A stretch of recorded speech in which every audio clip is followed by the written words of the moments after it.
10 minutes of laughter, nothing else. And that's off tangents. Yeah. Oh, completely. Well, we haven't started yet, but yes, that's this is my once a week therapy session, just laughter, an hour of laughter. I just realized, because there are a few clients that I have separate sessions with. So they pay me in advance and bulk, right? 4 or 5 sessions in advance, and I just keep track of the hours, etc. And there's one where I do every 2 weeks, and I totally missed it. So I just realized that I need to send 2 emails to remind them that the sessions we need to generate a new invoice. And I'm like, this is crazy. This is like too much mind clutter, right? So why is it not automated? Streamline something. Give it to me. Okay. So I'm gonna ask you some questions, and then we're gonna figure this out. So number 1, when you onboard a client and you know that this is going to be a coaching client, and we'll call them coaching clients for the sake of the discussion, but you're going to be, sorry? Guiding. Oh, yes. Yes, absolutely. Sorry. Right. Guiding clients. Yes. So this is like, you have once a week sessions. What is their process? You send out the invoice manually? Yes. What tool do you use to send out an invoice, if any? None. So you manually generate an invoice? Correct. Okay. And then you send it out. They pay you. How do they pay you? I need to write this down. How do they pay you? Wait, I want to wait, hold on.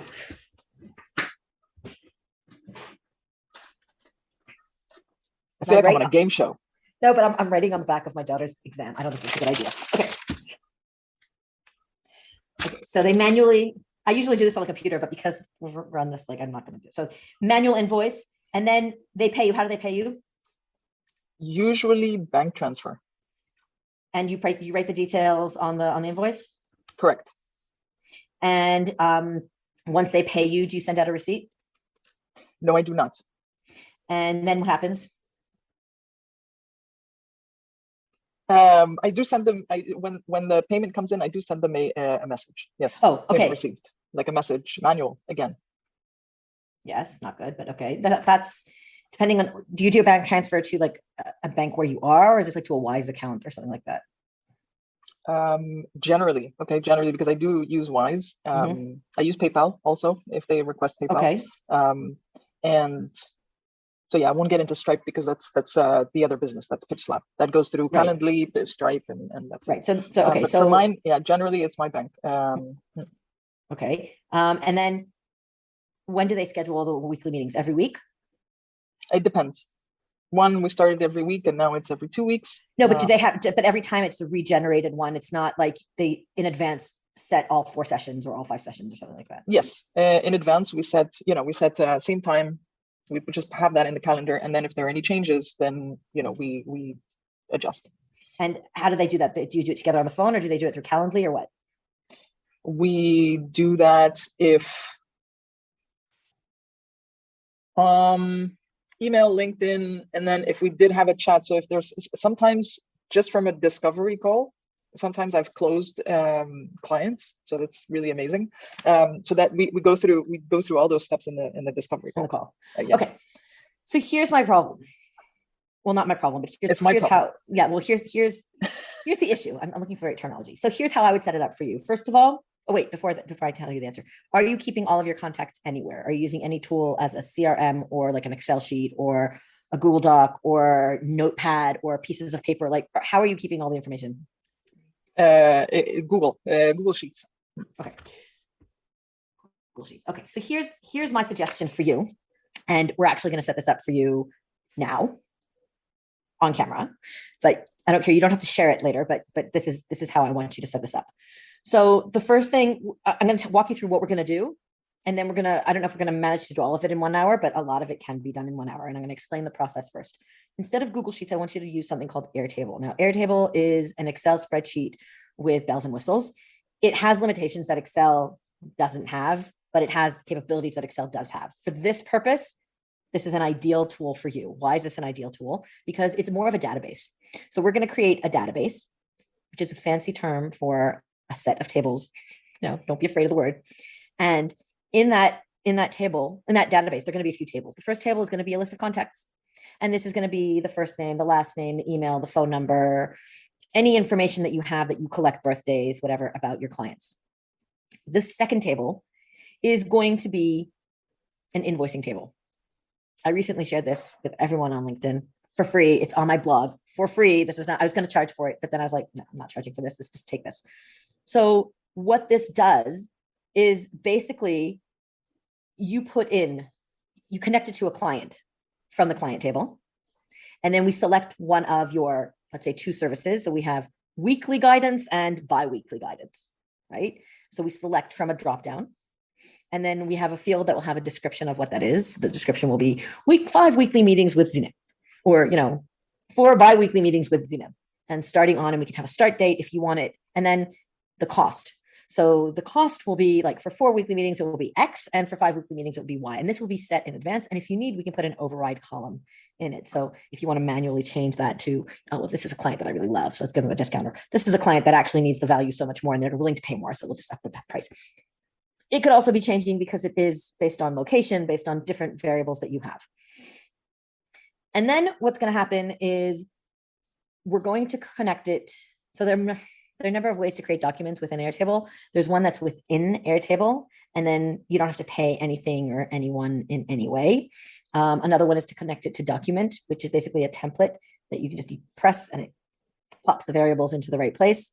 And then it creates the invoice automatically. And the third one is to use it to do Google Docs, which is very doable now with variables and whatever, but it takes a lot more tweaking and fiddling around to actually get perfect. Off camera, we'll decide which is best for you so that, I'll show you the different options, and then you connect it through Zapier. So what does that mean? Well, not necessarily through Zapier, depending on your option, depending on which choice you use. But basically you have, there's an option in Airtable, and basically you press a button and it says generate the invoice, and it will automatically generate the invoice. And then once that's generated, it will put the invoice number automatically into the field, and it will set the status from ready to be set to sent, right? And then that will create the invoice, and then we can create a separate automation of sending the invoice based on the client email, etc. This is just a regular Gmail. You connect it to your Gmail account. And you say, hey, I want you to, here's the invoice, blah, blah, blah. And then when they pay it, for you at this stage with the different options, I'm not going to automate that because your bank account is not going to integrate with that. And though PayPal can integrate with that, Wise, preferably not at this stage. So you just set the pay date, and then you can automate that. It can send either an email or a text message to the client saying, hey, we received your email. Thank you so much. Your payment. Thank you so much. And here's a link to my Calendly/Schedule1/whatever scheduling tool you use.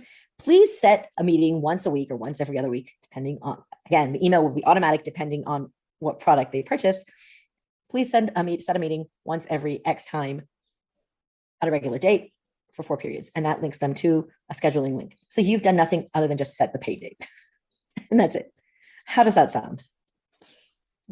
I'm like, as you were talking, I was like, oh my God, this I've been doing manually, this I'm doing manually, this I'm doing manually, this I'm doing manually, this is occupying mind space. This is, yeah. Wow. So let's talk pricing for a minute. Okay. When you create pricing for your packages, it is not the value that I want to make for an hour times the multiplied by the number of hours that you want to get from a client. That's not how it works. When you want to price your packages, you have to take into account a few things. The first thing you want to take into account is your expenses. So if I spend $500 a month or $600 a month on my accountant, my software, my whatever, right? My expenses every single month, I know I reach $600.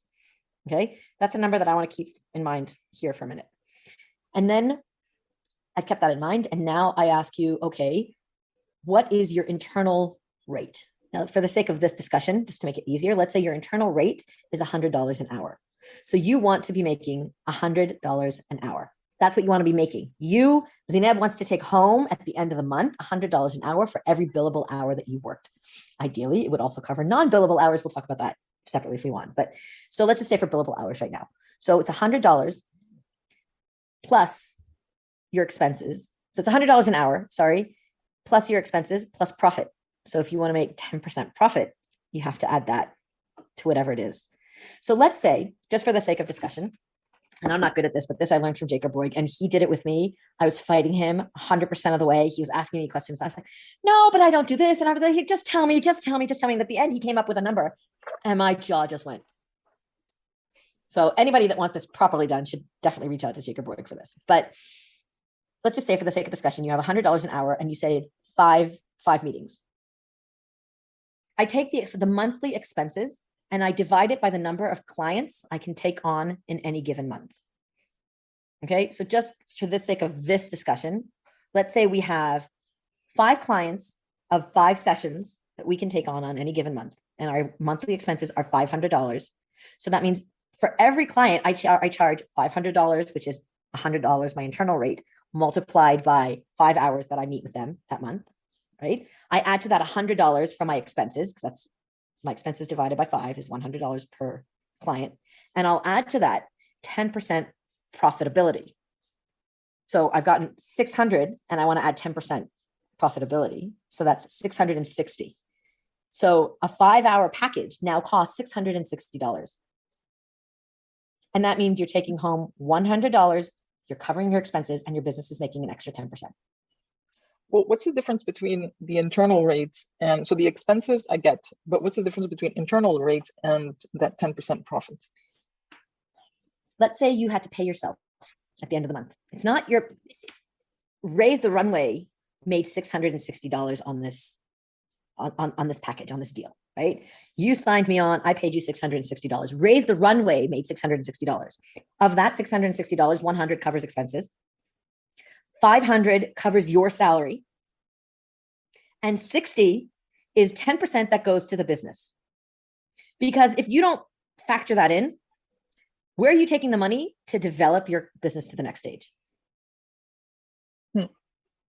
Yeah, gotcha. Yeah, this is next level. It's brilliant. This is like next level. This is like this is growth. This is taking your business seriously. It's looking at your business as a business and not looking yourself as a freelancer. And there's a huge difference between the two. Because when I look at myself as a freelancer, every dollar that comes in, I'm thinking, oh, it goes into my pocket. I don't have to pay myself. You're not taking into account your expenses. You're not taking into account your business and your business growth. You're just saying, okay, I made $100 now. Expenses are separate. It doesn't work that way. Your expenses are not separate. They're part of your business. It's a whole big business. And if you want to scale up, I don't want to be a big business at the moment. Maybe down the line, I'm starting to think about it. But right now, when my kids are still small, I'm happy being a small business owner. But I'm a small business owner. I'm not a freelancer. Huge difference in mindset. I have a team. I have a VA. She uploads stuff to my website. She fixes things. She's phenomenal because her mind is always thinking 3 steps ahead, which is why I prefer working with someone like her. Like, she's just brilliant.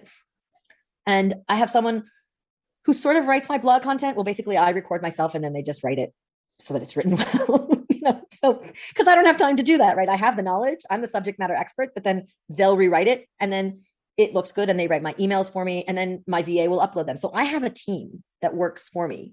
It's not internal. These are all, they're also business owners, but I work with a team of people. And the idea is the more I can delegate to them, the better. But in order to delegate to them, in order to keep this team, I have to cover my expenses. And they're not $500 a month. It's more than that, as you can imagine. So my services have to cost enough to cover that. And it's not right to think, okay, so that one client covers those expenses. Because then what about you? You're not getting paid. And if you're constantly thinking, okay, that's going to cover that and that's going to, where in the formula are you? When Jacob did this with me, I had an epiphany moment because he goes, okay, so how many hours do you work? And I said 80. And he starts writing it down and he's really fast. So he starts writing this down and I'm like, oh, no, wait. But it's not 80 billable hours. It's actually just 50 because I only work with clients 50 hours and I leave 30 hours for business development, for marketing, for admin. I'm doing less and less now because I'm handing over the admin to someone else, but still she needs my input. So you have to factor that in. And if you want to get paid for those 30 hours, and you should want to get paid, I mean, my formula doesn't cover those, but you should want to get paid, then again, that would be like expenses. So it would be the number of non-billable hours. In my case, it was 30 times your internal rate. In our example, it's 100. That's $3,000. Divide that by the number of clients that you have, let's say 10 clients. So you have to tag on another $300 per client, and that will cover your non-billable hours as well. It's mindset. I know people hate that word, but it's totally mindset. Because if your mindset is, this is a business and I have to cover, like, I work for the business. I don't care if it's a billable hour or not. I work for the business. Somebody has to pay me for my time.